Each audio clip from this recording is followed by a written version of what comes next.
We work with hard-working professionals looking to opt out of investments for the clueless. I mean, mainstream investing. We work with people we have a direct relationship while enjoying higher returns and a quicker path to financial freedom. I personally moved my endorsement from turnkey rentals to syndications as my net worth has grown. However, the downside of many of these deals is that you need at least $50,000 to invest, and the frequency of deals that meet my criteria is sporadic. Check out my article at simplepassivecashflow.com/ofund and learn how I always have cash on hand by using the American Home Preservation Fund as part of this 1-2 punch to be ready for a great deal while still making a double-digit return. I have been investing in AHP since 2016. AHP is a crowdfunding solution to the mortgage crisis in America, where collectively the fund and investors like you pull their money together and get great bulk discounts on distressed mortgages.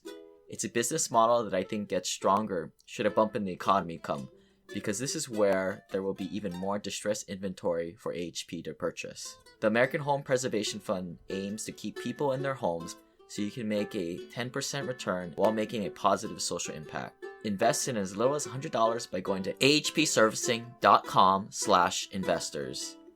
And if you want the free Burn Zone book and learn about George Newberry's story, please send me an email at lane@simplepassivecashflow.com. I like to buy stuff. Well, that's a liability. This is a story about a dude named Lane. He moved to the mainland and bought one place to stay. And then one day he went, tried to rent them out. And then he became one real investor man. Hello, Simple Passive Cashflow listeners. This is episode 200. Now, we're not going to have another drunken episode like episode 100, but I still wanted to get to you guys to know me a little bit better if you've been new to the podcast or listening from the start since I started this podcast in 2016.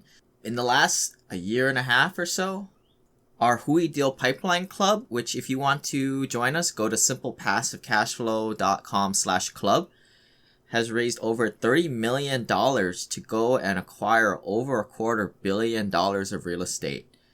We are currently in way over 3,500 units, and we'll see what we keep doing in the future. I think we'll still pick up deals at Cashflow, and I think we're pretty good in the face of a recession. To join us and join also our networking to go to simplepassivecashflow.com/club.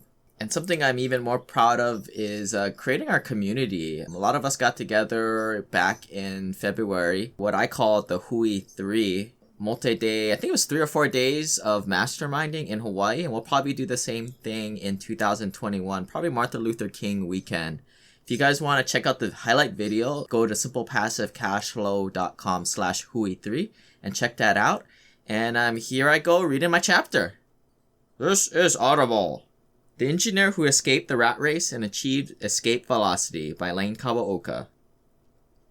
I walked a linear path for much of my life.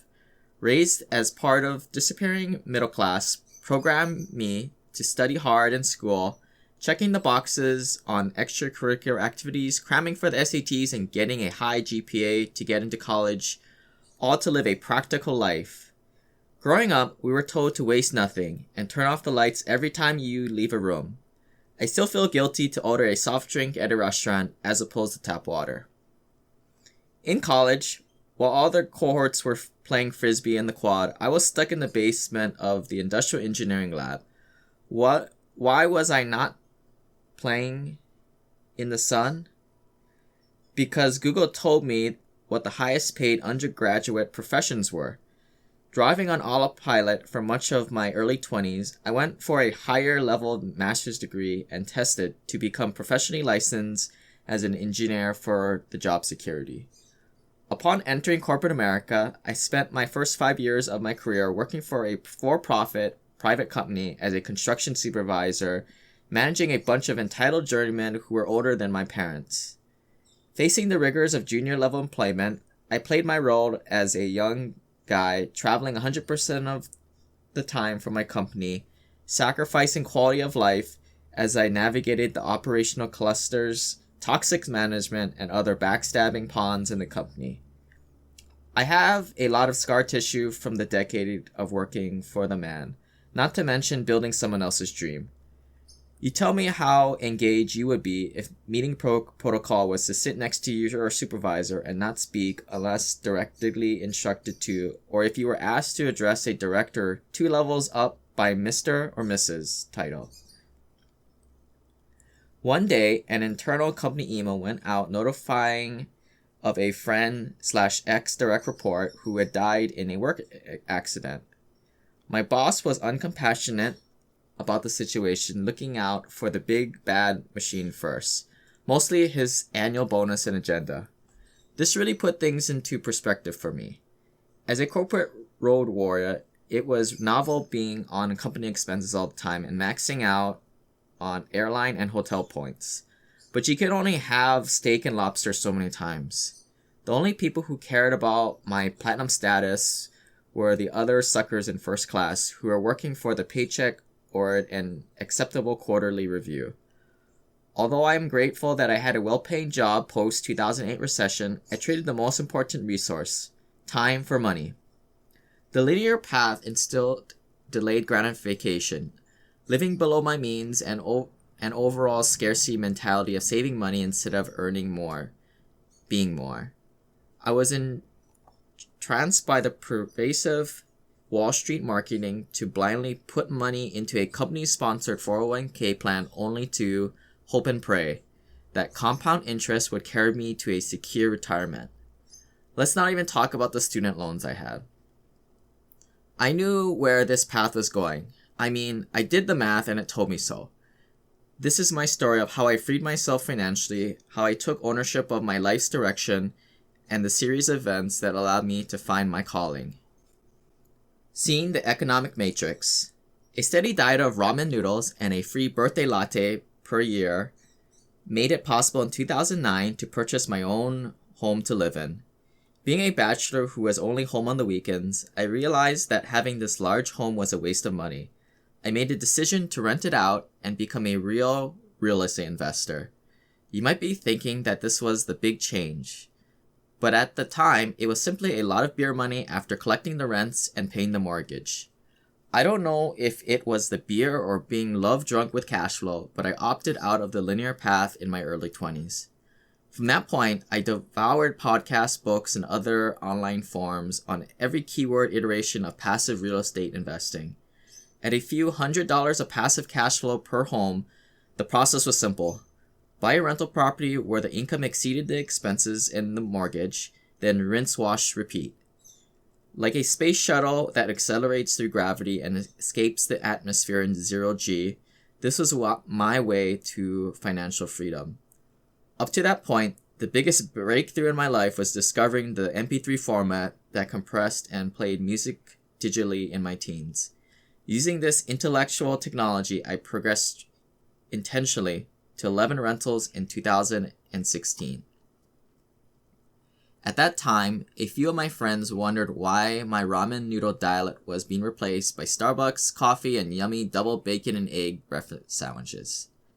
They wanted a piece of the action too. Duh, it was about 7 years later since the little red hen who did all the work by herself. As much as I liked helping people, I got tired of answering the same questions. So what does any other late Gen X millennial do but start a blog? Unfortunately, the words I write, even if spelled correctly, do not usually make proper statements in English. So I uploaded my Simple Passive Casual podcast to iTunes where I could ramble and honestly talk about what I was going through as an investor. I began living more consciously, opting into more meaningful engagements with people and projects, and searching for meaning and purpose. I was beginning to ask myself, after sitting on the beach with my unlimited supply of pina coladas and time, then what? Needless to say, my motivation for working in a hostile work environment that I once tolerated dwindled. So I switched to work in the nonprofit public sector. I started to see the economic matrix where people essentially traded time for money and the rich let others build their dreams. Being an introvert, I was paradoxically energized to see my audience grow as I began in-person meetings and online groups I sponsored. I provided hundreds of free coaching sessions to guide newbie investors. With my engineering background and a little bro science, I saw patterns arise in the stories from well-paid professionals who were led into an unfulfilling life unaligned with their passions. Abolitionist Henry David Thoreau said, "The mass of men lead lives of quiet desperation and go to the grave with the song still in them. People do not have any time to look inwards and are consistently living with anxiety and self-doubts because they are working like machines in order to meet their basic needs without the financial freedom to find their true passion." Why did so much hard work lead to financial scarcity and lack of fulfillment? This self-searching group of hardworking professionals searching for more all had a common thread, a moment that pushed them over the edge and made them realize that the path they were on was unacceptable. These are some of the tipping points that I've gained from my many chats with investors. Seeing younger, less experienced workers get red circled as future management and advancement through the company fast track. Being fired to cover up shortcomings in a budget. Internal theft by upper management. An affair by a superior led to bankruptcy of a startup company, affecting many innocent employees. Chronic drain of working with deadbeats. Getting lost in office politics of getting your objectives completed when they do not align with your boss's objectives. A retirement party for a coworker is catered with crappy Chinese noodles due to the cost control. When you don't get the job because you don't have enough gray hair. When you don't get the job because you have too much gray hair. Being criticized for not being business savvy from those who live paycheck to paycheck themselves when you have a personal portfolio of a few hundred rental units. That was me. Sitting through endless meetings that should have been sufficed with an email. Circle jerk meetings where the boss's dumb ideas are exalted by their minions. When your boss with no technical experience misuses terms like artificial intelligence, big data, machine learning, and deep learning. Being enslaved with the golden handcuffs. Seeing an ambulance come to the office routinely during the layoff season. Being around the negative W-2 worker speak and adopting the prevailing victim mentality. The road warrior gets an early quit on Friday, only to see the spouse at home with the pool boy. Watching your friends receive the Seiko stainless steel watch retirement gift. If you found a calling in something you are good at and truly love doing, good for you. Keep doing what you are doing and consider yourself lucky.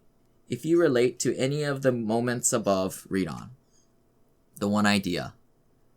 My online journal, my podcast, resulted in many emails of gratitude and acknowledgement because I was empowering people with the how-to and inspiring them to take the leap of faith to change their financial life forever. I suspect that most effective part of my message was showing people that if me, a little awkward engineer, could do it, how bad could it be? I started up-leveling my peer group, and through osmosis, this brought me to a Tony Robbins event where I literally walked on burning coals. There were a multitude of top-down and bottom techniques Tony Robbins spoke about during the intensive 4-day event. One of the lessons was things happen for a reason. And boy, was I glad I did not leave to use the restroom when he outlined the 6 human needs. Number 1, growth. 2, contribution. 3, significance. 4, uncertainty. 5, certainty. And 6, love and connection. Here was the game-changing moment. Tony Robbins said, the most important thing is contribution because the secret to living is giving. If you catch on to that, you realize that there's nothing you can get that comes close to what you can give. Life is calling all of us to be more than just about ourselves. And that is when we get that spiritual hit. Apparently, Mr. Robbins did not endorse the mission of sitting on the beach with an unlimited supply of pina coladas and taking food porn pictures while gallivanting the world as a tourist, like many of these other financial independent guys out there. Nor did he support playing it safe with a bunch of passive investments. Later that Easter, I was baptized, and the message was to go forth and help others. Then another of my mentors, real estate legend Robert Helms, said, "When you are successful, you have an obligation to send the elevator back down." I made it to my penthouse, and now this elevator I'm going to send back down to help other folks. We all have a finite time on earth and empty canvas to create a legacy. This is my shot. Opting out of the linear path was not about getting financially free and sailing off into the sunset, but it was about standing up for change and creating the greatest impact.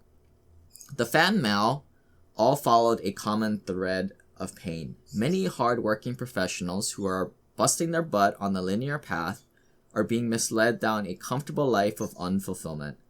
Many of them are enslaved by the golden handcuffs, running in the hamster wheel of the day job, working for somebody else. Some, like doctors, lawyers, dentists, accountants, and engineers, make more money to get the big house and nice car. But in the end, they are just a bigger hamster. The dogma of Wall Street, buy and pray method, is a cover-up to insidiously steal investment returns from people who are doing all the work. Life is a three-phase screwjob. Phase 1, you enter the workforce with the worst jobs and the lowest pay. Time is abundant. Phase 2, when marriage and kids enter the picture, and ailing grandparents too, this is the time when one should be excelling at their time-consuming career. Money is abundant. Phase 3, your teenage kids hate your guts and your health starts to fail. Time is abundant. The next chapter.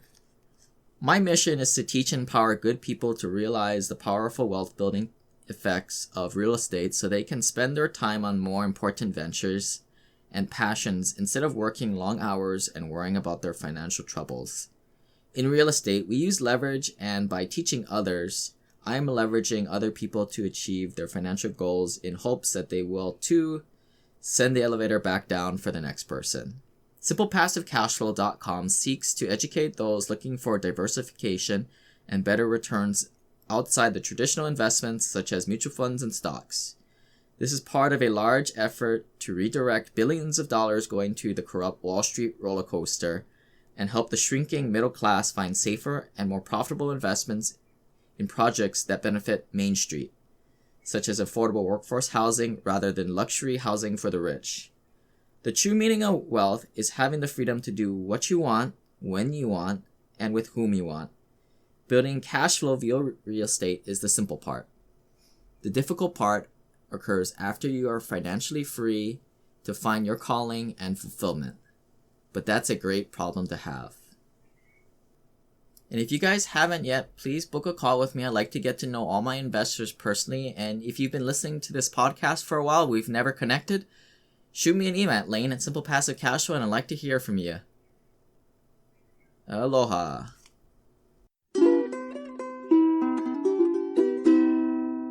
This website offers very general information concerning real estate for investment purposes. Every investor situation is unique. Always seek the services of licensed third-party appraisers and inspectors to verify the value and condition of any property you intend to purchase. Use the services of professional title and escrow companies and licensed tax, investment, and or legal advisor before relying on any information contained herein. Information is not guaranteed, as in every investment there is risk. The content found here is just my opinion, and things change, and I reserve the right to change my mind. Above all else, do your own analysis and think for yourself, because in the end, you are the only person who is going to look out for your best interests.